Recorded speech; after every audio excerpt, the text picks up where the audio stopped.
Welcome to Family Business Breakthroughs, where we bring you time saving, money making strategies to improve your business even more.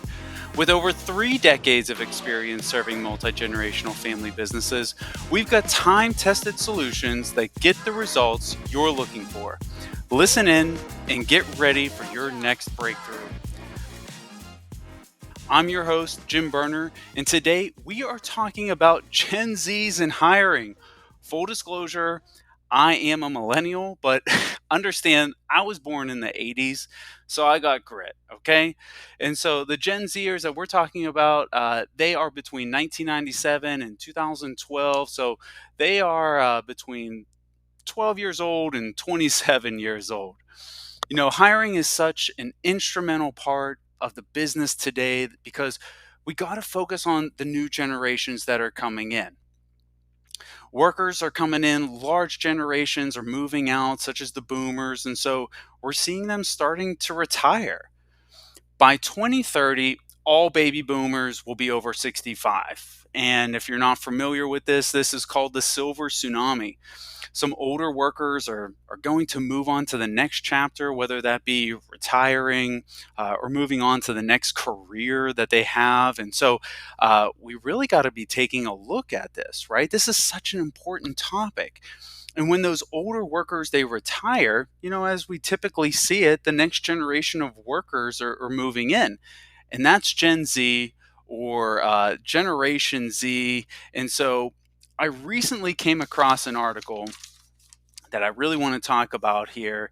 It made me scratch my head, and then ask myself the question, what the heck is going on?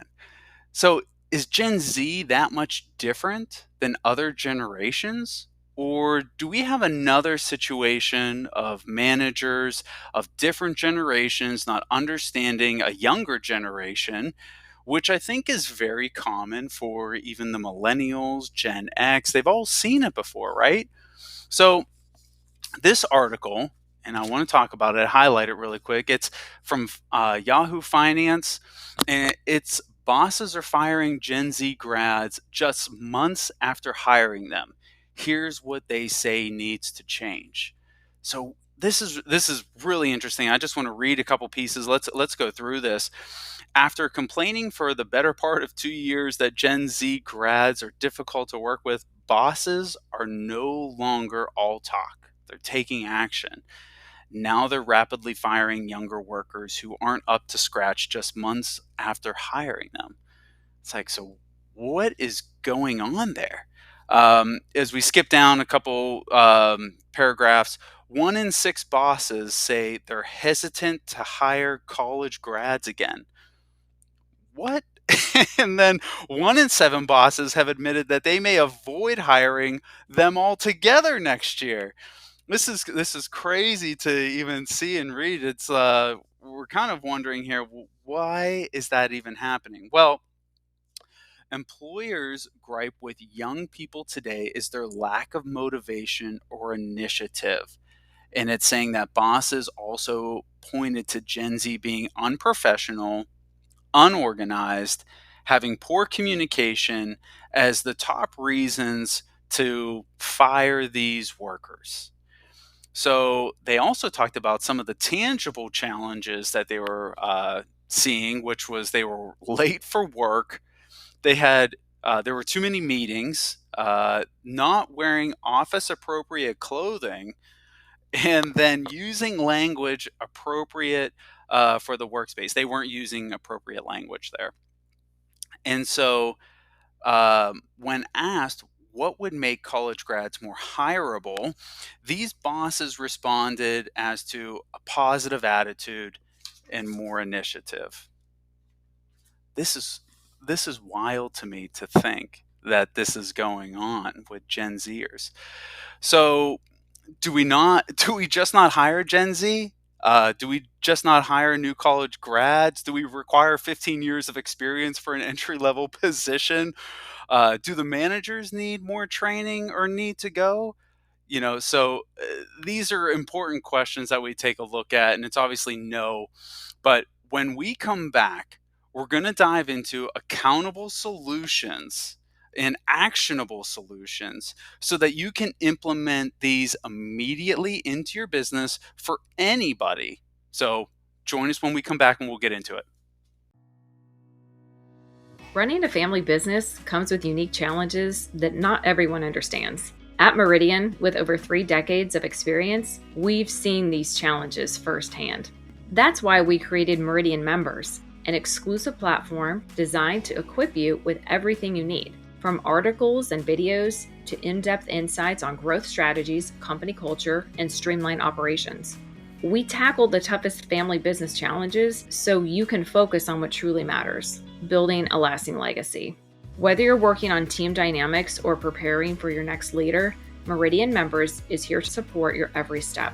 Meridian is the trusted resource you can count on.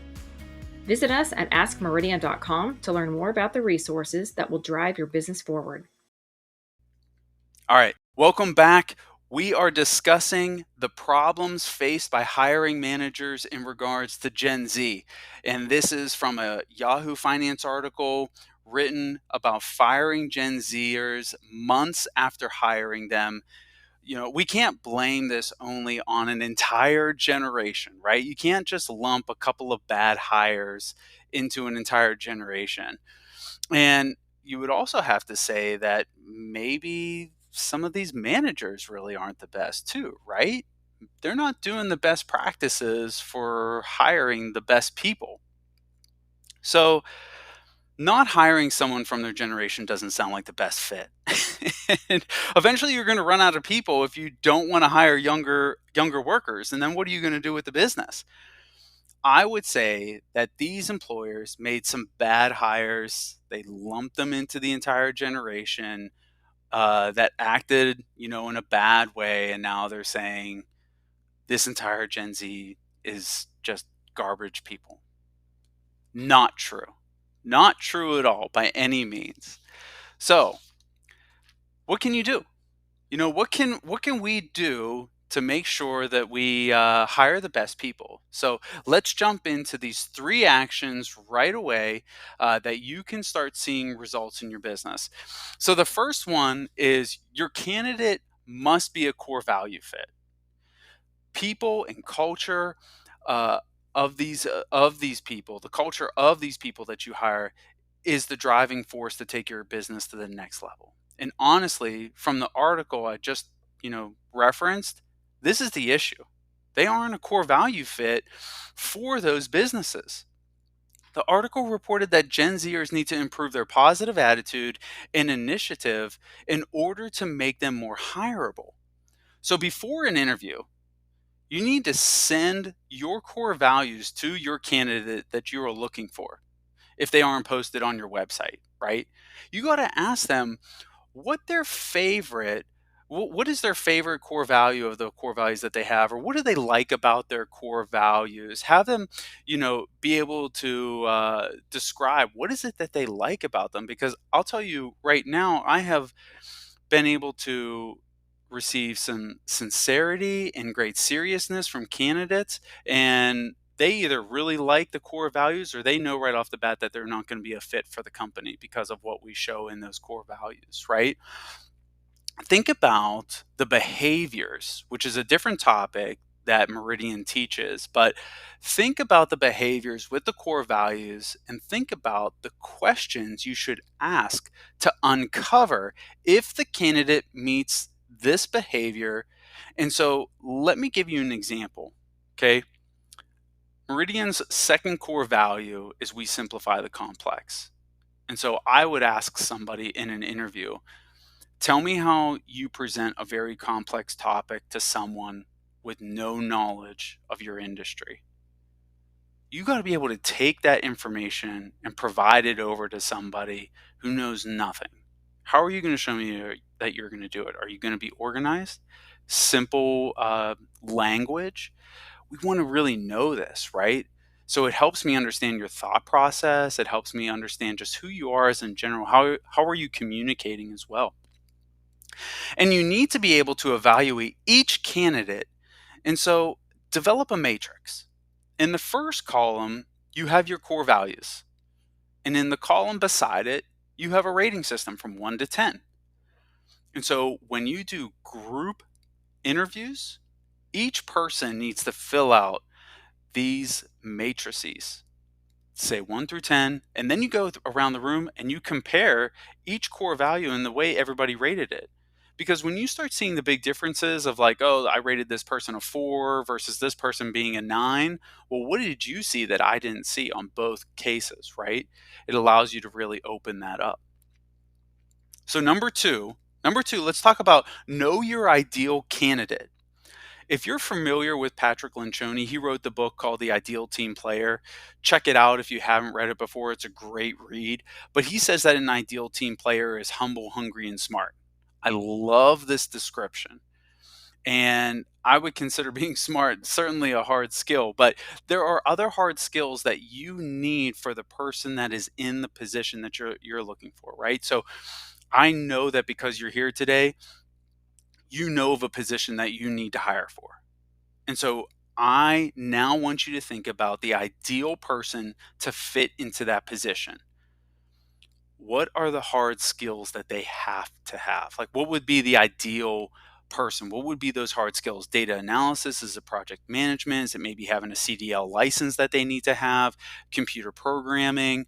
And then what are the soft skills? Communication, leadership, teamwork. You have this perfect person. What skills do they have? I want you to write down all of those skills. Now, typical candidates that come through the door, um, if you had somebody that had everything that was written there, I have no doubt in my mind that you would hire them on the spot. But in most cases, you are going to get somebody who meets most of these, but not all of the skills that you're looking for.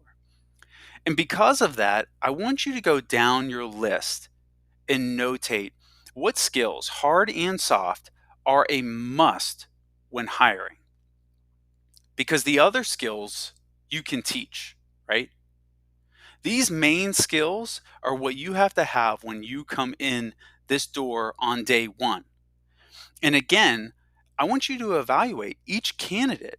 You have a matrix and you have the skills that are there, because you might require maybe expert level programming skills, expert level data analysis, or project management because it's so important. And so if they don't have that, well, could they up level to that?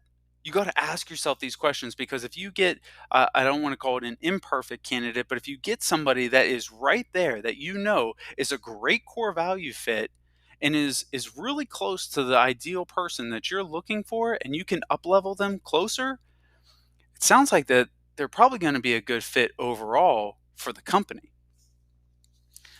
And finally, let's talk about immediately setting expectations. And I think this is really one of the biggest downfalls that we see. And I'm going to tell you that from this article that I'm reading, I don't see very many expectations being set. When you have complaints of being late to work, not wearing office appropriate attire, or using language that's appropriate for the workspace, all of these topics they get covered on day one. If these aren't met, we will, politely remind you the first time, that if you're late for work, hey, look, you got to be here by 8, you got to be here by 7:30, right? We'll politely say, because we know that it takes time to know the new rules, maybe from where you were before. It's basic, right? But if showing up late is your thing, make sure that you stop by your local hardware store to grab a box to collect your things on the next time you come to work, because that's not our culture. Our culture is that we work. We work hard, right? And even worse, if you had somebody that was using inappropriate language at work, you cannot talk down to someone else because this is the power trip that you need to have to people work with you, right? It just doesn't fly. Again, we have a culture of seeking to understand rather than dictating what to do. That drives me nuts. I can't stand it. But those things right off the bat, you set those expectations. Again, your core values and the behaviors associated with those core values are the expectations that need to be set up from day one. So a candidate has to be a core value fit over everything, because you can have a high performer who is just against the grain, and this is a cancer within your entire organization.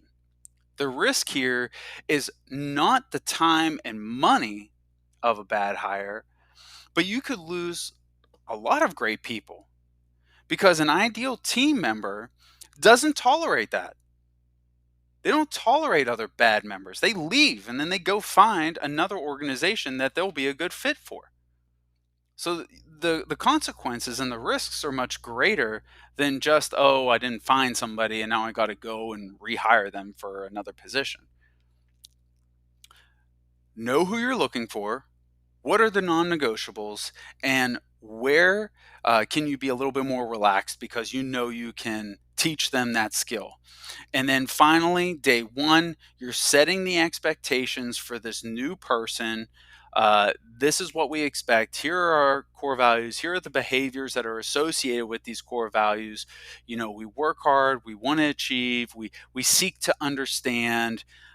Through all of this, we're respectful of our people and our customers.